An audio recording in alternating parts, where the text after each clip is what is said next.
비발디의 사계가 있잖아요. 비발디의 사계. 봄, 여름, 가을, 겨울. 봄에는 잔잔하게 가다가, 그죠?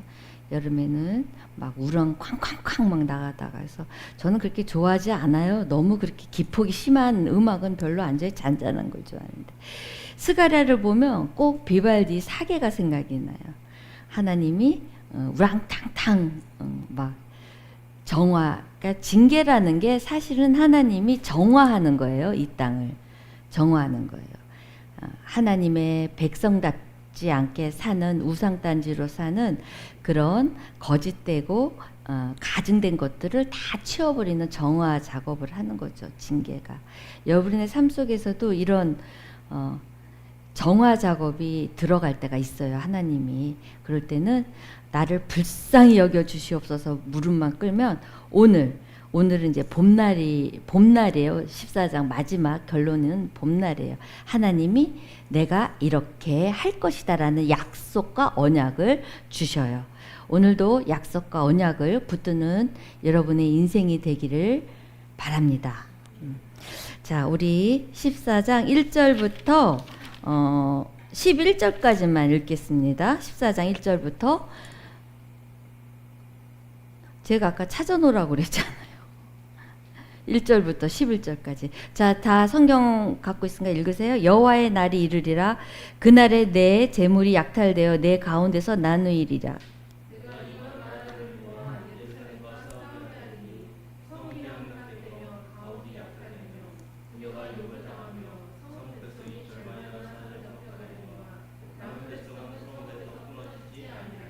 그때 여호와께서 나가사 이방 나라들을 치시되 이왕의 전쟁 날에 싸운 것 같이 하시리라.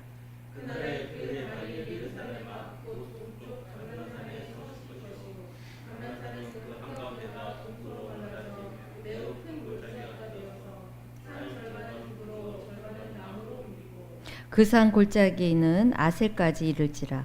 너희가 그 산 골짜기로 도망하되 유다 왕 우시야 때에 지진을 피하여 도망하던 것 같이 하리라. 나의 하나님 여호와께서 임하실 것이요 모든 거룩한 자들이 주와 함께 하리라. 여호와께서 아시는 한 날이 있으리니 낮도 아니요 밤도 아니라 어두워 갈 때에 빛이 있으리로다.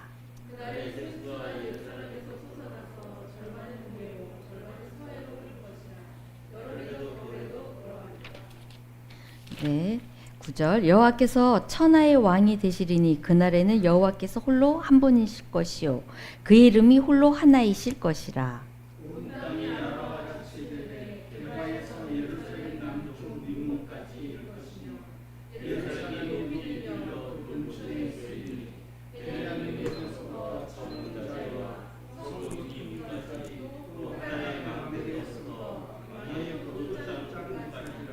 다 같이 읽겠습니다. 사람이 그 가운데서 살며 다시는 저주가 있지 아니라니 예루살렘이 평안히 서리로다. 아멘. 주님이 어떻게 오시나 재림 때를 얘기하시면서 어떻게 우리에게 살라고 하신 말씀까지가 14장 말씀이에요. 자, 어떻게 오시나 1절부터 3절까지는 전쟁으로 오신다.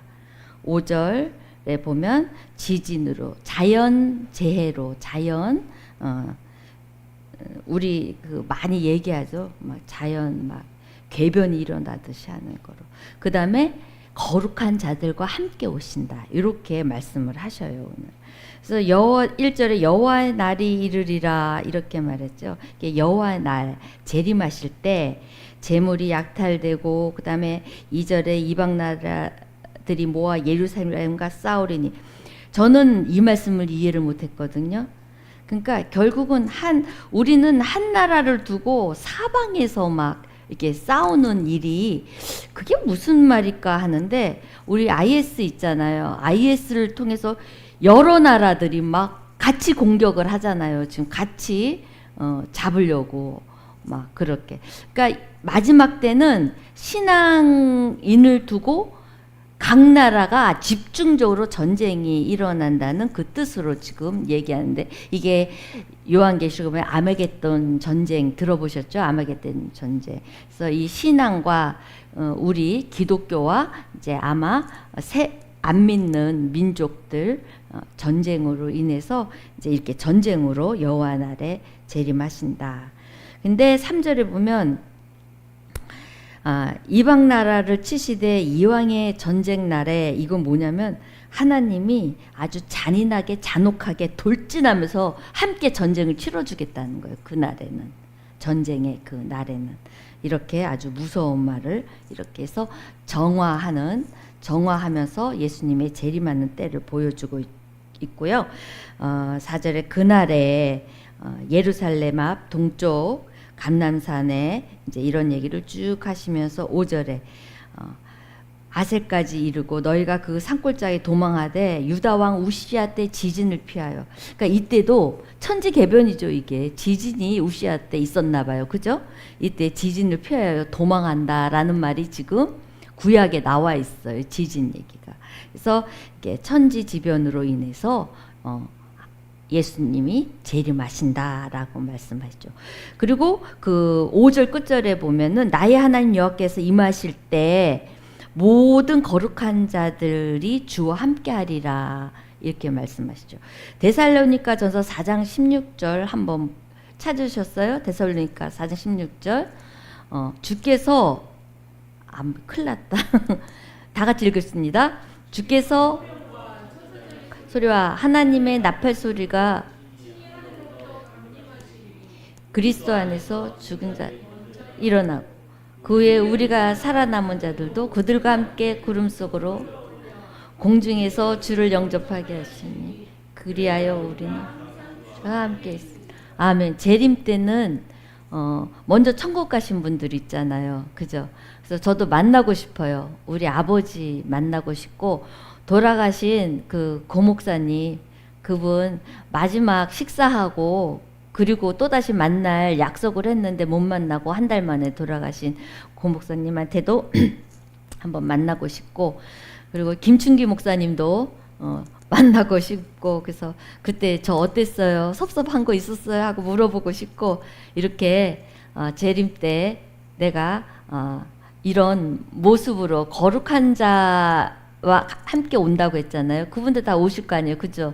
그래서 우리가 부모님들 또 우리 사랑하는 사람들 지체들 구원받게 해야 돼요.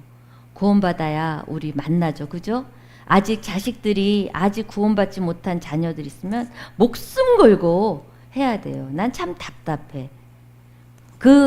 정말 목숨 걸고 그 자녀 때문에 신앙생활을 못 하는데, 그러면서 천국 가서 자녀를 만나겠다고 어떤 그런 장담을 하고 신앙생활을 해요. 그래서 우리는 좀 자녀들도 구원받지 못한 자녀들이 있다면 전도해서 하고, 그래서 이렇게 거룩한 날에 거룩한 자들과 함께. 그래서 이렇게 만나려면 우리 열심히 하나님 일에 충성하고 우리가 구원하는 일에 앞장서야 되고, 우리가 많은 충성 봉사를 해야 돼요. 우리도 하나님 일에 참석하면서. 그래서 이렇게 세 가지로 예수님이 재림 때를 보여주고 계세요. 스가랴를 통해서. 자, 6절부터는 조금 어려워요. 굉장히 어려워요, 이게. 자, 그날에는 빛이 없겠고 광명한 것들이 떠날 것이라. 빛이 없겠고 동그라미 치고 광명한 것이 떠날 것이라.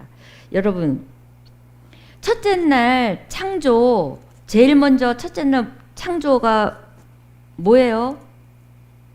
네? 빛이요. 그죠? 그럼 해와 달, 여기 광명한 것들은 몇째 날 했어요? 네?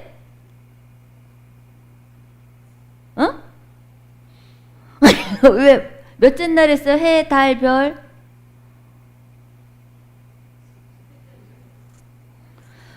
정말 그럴 수 있어요. 우리 다 성경을 알 수 없잖아요. 그죠?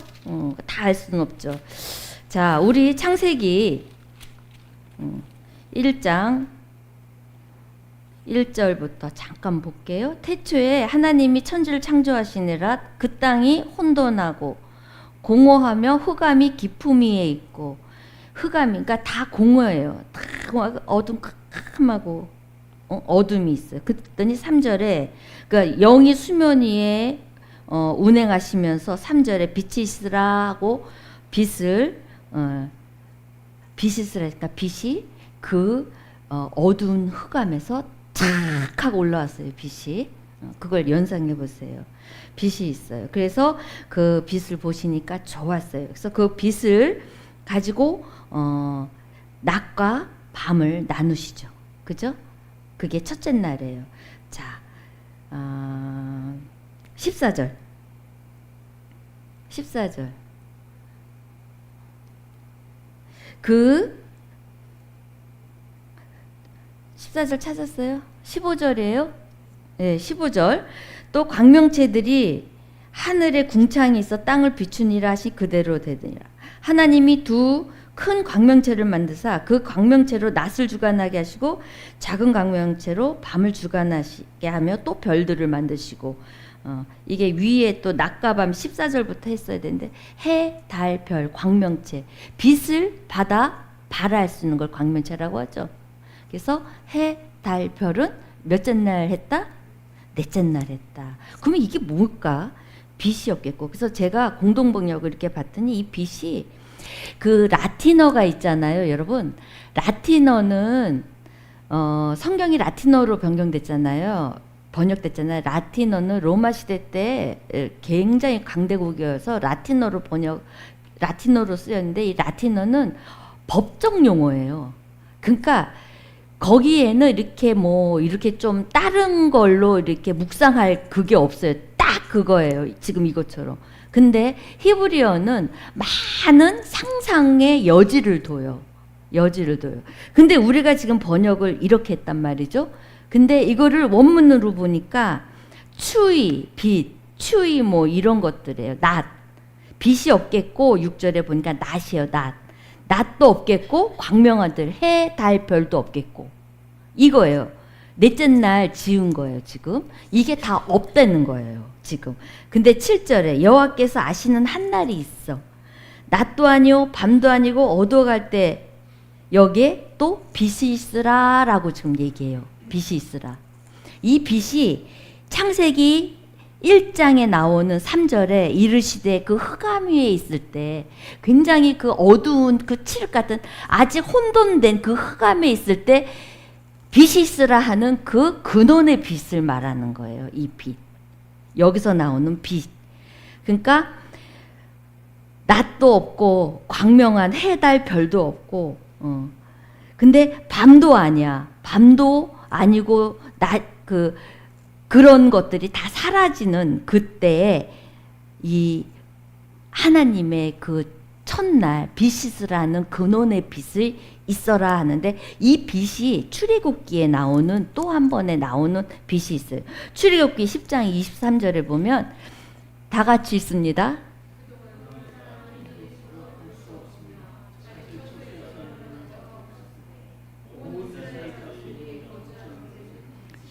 네. 이게 9째 재앙이에요. 모든 흑암의 재앙인데 애굽에서 그때 이스라엘이 거주하는 거기에는 빛이 있었다는 얘기예요. 이게 창세기의 근원의 빛이 말하는 거예요. 이게 해와 달, 별 이게 아니라 광명체들이 아닌 하나님 여호와의 빛. 이 빛은 하나님의 마음이에요. 우리한테서 자연에서 나오는 게 아니라 하나님 마음에서 주는 빛이에요. 원하는 빛이에요. 하나님이 원하면 주시는 빛. 하나 근원의 빛이기 때문에 이 빛을 있으라 하니까 이때 이스라엘 백성이 지금 이제 완전히 다 이제 멸망하고 없어지는 나라로 지금 그런 상황에 갔는데 그럴 것 같은데 이 근원의 빛이 있으라 한다는 거예요. 하나님의 마음에서 나오는 그 빛이 있어라 하니까 이스라엘 백성들한테는 소망이죠. 우리가 히브리어의 원어를 알면 이게 비전이고 소망이 엄청난 비전과 소망이에요. 여러분들에게도 빛이 있잖아요. 그죠? 여러분들의 인생의 빛은 뭐예요? 결혼? 오직 결혼? 저는 그랬어요. 청년 때. 오직 좋은 남자, 잘난 남자 만나는 게. 그러면서 인생에서 가장 밝은 빛이 오는데 남자가 근데 그 빛을 잡으래. 그래서 처녀 때는 나에게 빛은 결혼이었어요. 여러분의 빛이 뭐예요? 돈, 그죠? 인맥, 그죠? 우리의 인생 살면서 이 빛을 쫓아가고 있다는 거예요. 근데 근원의 빛, 이 하나님이 주시는 이 혼돈에서 비전을 주시는, 살려주시는 생명의 빛을 하나님께로부터 나오는 그 빛을 받아야 돼요. 지금 오늘 7절 말씀은 그 말씀이에요. 해와 달, 자연계가 주는 그런 어두움은 나를 살릴 수가 없다는 거예요. 오직 하나님이 주시는 근원의 빛을 받아야 된다는, 창세기 1장 최초에. 이해 가셔요? 가죠? 제가 이거 설명하려고 엄청 고민 많이 하고 왔어요. 그래서 이 근원적인 빛을 우리가 받아야 되는데, 우리가 세상 살면서 우리가 이걸 자꾸 까먹잖아요. 왜? 보이는 세상이기 때문에. 근데 여러분, 그 빛을 쫓아가다가, 여러분의 빛을 쫓아가다가 아차 하고 또 절망 속에 희망을 잃고 그렇게 앉아있을 적에 항상 하나님을 원망하죠. 이스라엘 백성처럼. 자기네들이 그렇게 자기네가 원하는 빛을 쫓아갔다가 하나님을 원망해요. 그거 하나님이 주신 빛이 아닌데. 그 하나님이 주신 빛이 어떤지 이제 뒤에서 말씀드린대. 그러면 8절에 이 빛을 받으면요, 생수가 예루살렘에서 솟아난대요.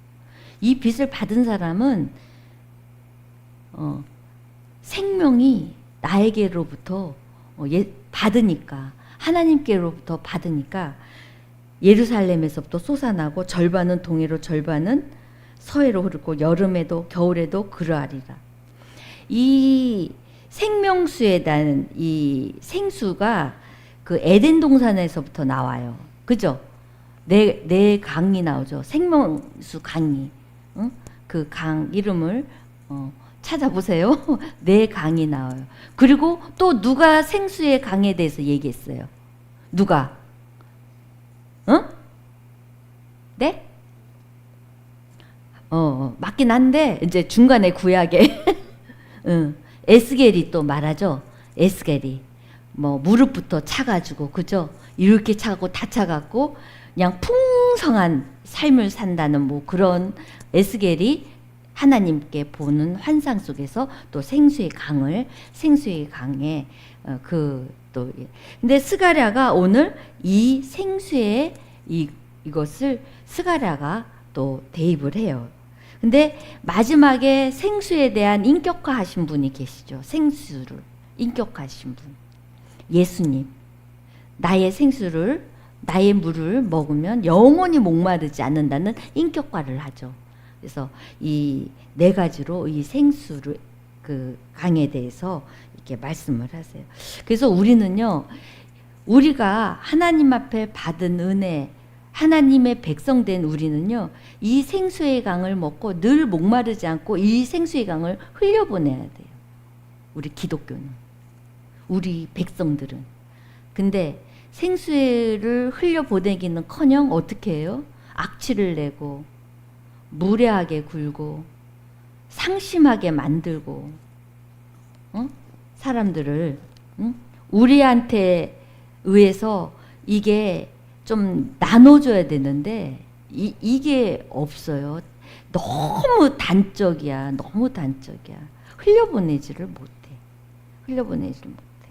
하다못해 누가 뭐 어떻게 해서 다쳤어 하면은 그래 하고 마음에 이 아픔도 없을 뿐더러 관심이 없어. 제가 그래요. 나는 모르겠어.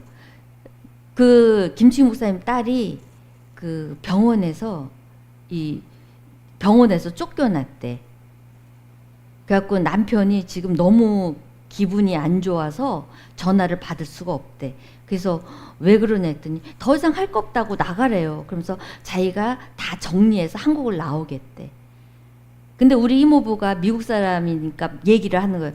아이고, 병원에서 손 났다. 끝났다. 얼마 못 살겠다. 그래, 이제 뭐 다 병원에서 안 받는 거야. 네, 너무 마음이 아파. 잠을 못 자겠어. 그래갖고 얘기했더니 뭐라느냐면은 한 목사는 끊어버려, 아예. 끊어버려. 그런 사람이랑 자꾸 연결하지 마. 또 주위에 있는 사람한테 얘기하면 다 기독교인이죠. 제가 아는 사람. 아유, 신경 꺼. 그런 거 뭐 신경을 써. 상관도 없는 사람인데. 근데 천주교인은 꼬치꼬치 물어봐. 어떡하냐. 그거 죽는다. 어떡하면 좋냐. 이렇게 틀려요. 우리가 이런 생수의 강이 믿는 사람으로서 이 아파하고 같이 지체들을 좀 해야 되는데 나랑 상관이 없다는 거야. 오늘 우리 집사님이 그랬잖아. 한 사람이 죽어서 저기 했다고. 몇 살이야? 아, 너무 안타까운 거야. 너무 안타까워. 그래서 너도 조심해라. 막 걱정이 되는 거야. 죽었다는 소리를 자꾸 들으면.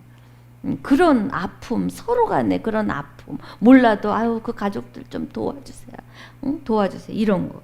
이렇게 우리는 이런 나의 빛만 쫓아가는 게 아니라 함께 이렇게 할 수 있는. 근데 예수님이 그렇게 시켰어요, 우리한테. 자, 9절 볼까요? 이제 9절이 메인이에요, 지금 말씀에.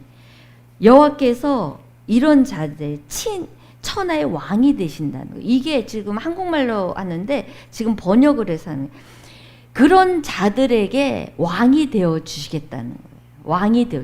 왜냐하면 원래는 창세기 때 왕이셨잖아요, 에덴에서는. 근데 우리가 왕이 돼서 쫓겨났잖아요. 그죠? 그리고 예수님이 오셔서 다시 씻겨주시고 예수님이 다시 우리를 회복시켜 주셨잖아요. 그래서 우리의 삶은 왕 대신 하나님을 모시고 사는 삶이에요. 이런 자들이. 자, 근데 이런 자들은 홀로 한 분이신 하나님을 모실 수 있는 자격이 있다는 거예요, 지금. 그리고 그분을 내 아버지라고 부를 수 있는 자격이 있다는 말이에요. 근데 이것을 왕되심을, 하나님의 왕되심을 어떻게 우리가 체험할 수 있고 왕되신 하나님을 어떻게 만날 수 있냐? 어떻게 만날 수 있을까요? 예배로 만날 수 있어요. 그리고 예배 드린 자의 고백이에요. 예배 드리는 자만의 고백이에요. 그래서 예배는요, 사실 아무리 초청해도 못 와요. 집사라도 못 와, 목사라도 이 예배는요, 이렇게 왕 대신 하나님이 고백된 자들이 나올 수 있는 거예요. 예배는. 그래서 이 예배 속에서 천국을 맛보는 거예요. 천국을. 말씀을 들으면서 내가 천국, 예수님을 만날 그것을 미리 연습을 해. 연습하는 거예요, 지금. 이 말씀을 통해서 예수님을 연습하는 거예요. 그리고 이 자들 예수님이 재림 때 이제 준비하라고 하는 말씀이 마태복음에 있어요. 어떤 자는 이거는 이 말씀은 예수님이 이제 우리가 예배를 통해서 천국을 맛보지만 미리 만날 수 있어. 예수님을 만날 수 있는 그 방법을 얘기했어요. 재림 때 우리가 준비해야 될 거. 이 왕되심을 고백하는 자들이 예수님을 만날 수 있는, 하나님을 만날 수 있는 기회를 주신 게 있어. 그게 무엇이냐? 예수님이 말씀하셨어요. 마태복음 25장 35절부터 제가 안 보여요. 글이 전혀. 같이 읽읍시다. 시작.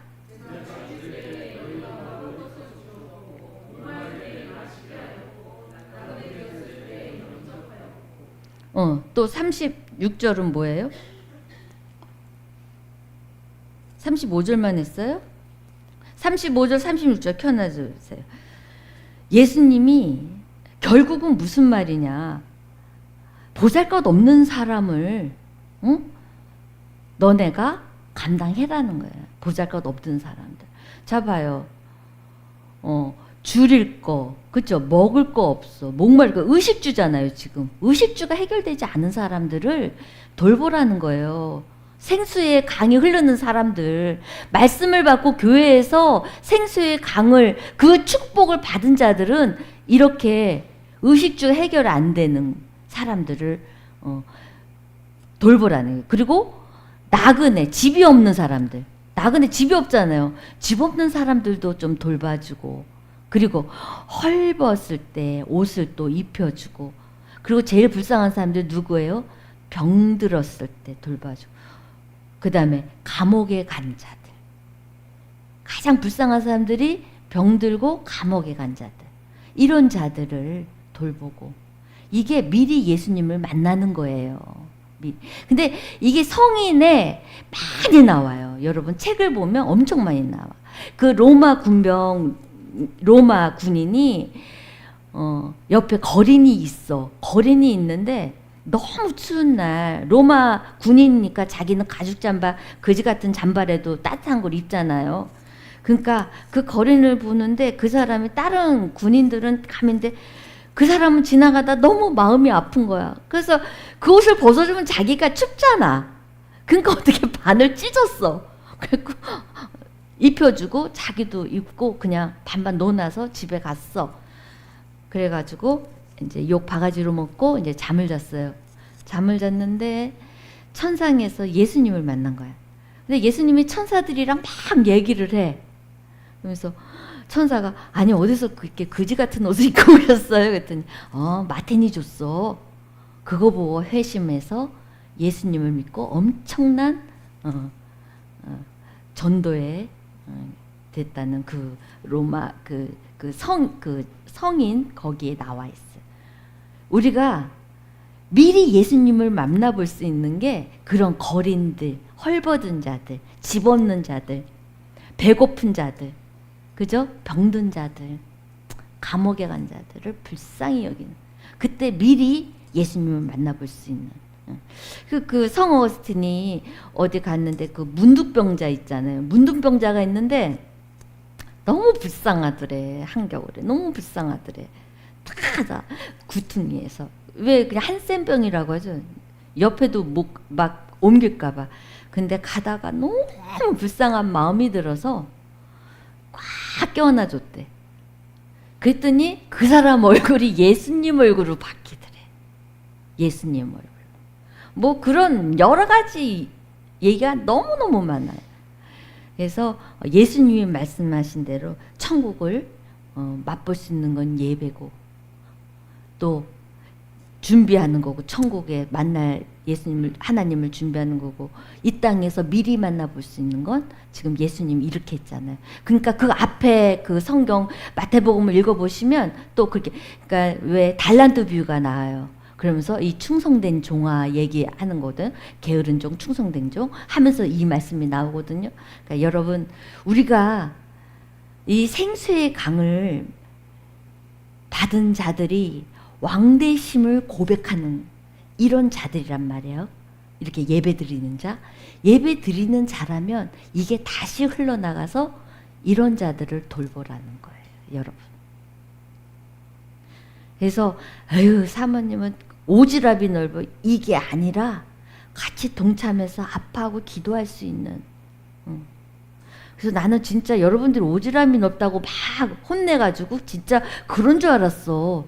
근데 이제 정말 우리 교회는 이런 자들을 위해서 불쌍히 여기고, 좀 성도들이 어려움을 당하면 같이 가서 좀 아파하고 같이 손잡아주고, 우리 교회 성도들끼리만 이렇게 해도 우리 교회 부흥된다 진짜. 예수님이 그냥 오시지. 그냥 예수님 그냥 자기밖에 모르고 그 예배 드리는 게 싫어가지고 그냥 예배 한번 참석하려면은 아유 참. 그러면 안 된다 이거예요. 알았죠? 자, 그럴 때 10절 11절 온 땅이 아라바 같이 되되 게바에서 예루살렘 남쪽 남문까지 이를 것이고, 예루살렘이 높이 들려 그 본처에 있으리니 베냐민 문에서부터 첫 문자리와 성 모퉁이 문까지 또 하나넬 망대부터 더 왕의 포도주 짜는 곳까지라 하면서 이 축복, 풍요, 성전을 통해 풍요가 나타남을 지금 보여줘요. 성전은 뭐예요? 예루살렘 성전은 우리가 예배 처소잖아요. 지금 예배 처소와 성도가 만나는 곳이란 말이에요. 이 만나는 곳에서 이런 풍요가 일어난다고 약속을 하세요. 예루살렘 성전을 말씀하시는 거예요. 그러면서 11절 사람이 그 가운데서 살며 다시는 저주가 있지 아니하리니 예루살렘이 평안히 서리로다. 아멘. 오늘 우리의 말씀이에요. 우리가 하나님의 성전에서 왕 대신 하나님을 모신 성도가 만나잖아요. 그러면 이제 하나님의 풍요가 약속받은 거죠. 약속해 주셨잖아요. 그리고 이제 저주가 없으리라. 근데 그런 삶이 요구가 되죠. 어떻게 살으라. 예수님이 말씀하신. 알았죠? 그 삶이 받쳐져야 되는 거예요. 그냥 무조건 나와서 열심히 예배보고 은혜 받았다 이게 아니에요. 우리의 삶이 받쳐줘야 돼요. 그래서 서로 말씀을 보면서 우리가 깨닫고 그거를 이행하고 그런 우리가 됩시다. 말씀만 듣고 끝 아니에요. 변합시다. 한 가지라도 지켜나가는 거. 통독 뭐하러 해요? 그거 할 필요 없어요. 숙제처럼. 그 통독에서 발견한 내가 고쳐야 된다는 거예요. 한 가지라도 고치고. 통독 아무리 해봐도 소용없어요. 내가 그 통독을 통해서 깨닫고 내가 고쳐나가는 게 통독이에요. 큐티도 마찬가지고요. 그래서 그 고치지도 못하면서 통독했다 큐티했다 말하지 마세요. 그거 하나님한테 그거 진짜 혼나. 알았죠? 오늘 좀 이해 가셨죠? 나도 엄청나게 어려워서 막 목사님이 성경책을 안 빌려주잖아.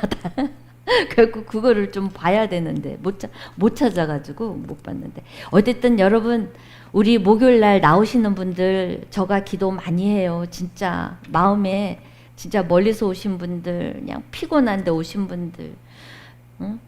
웬만하면 그냥 유튜브 바로 하고 싶을 정도의 성도들 그래도 나와서 이렇게 반주도 하고 그냥 하는데 너무 감사하고 그거만큼 여러분들이 받쳐주는 삶을 사시기 바랍니다. 그러면 하나님의 축복과 하나님의 은혜가 풍성하게 맺힐 것입니다. 아멘.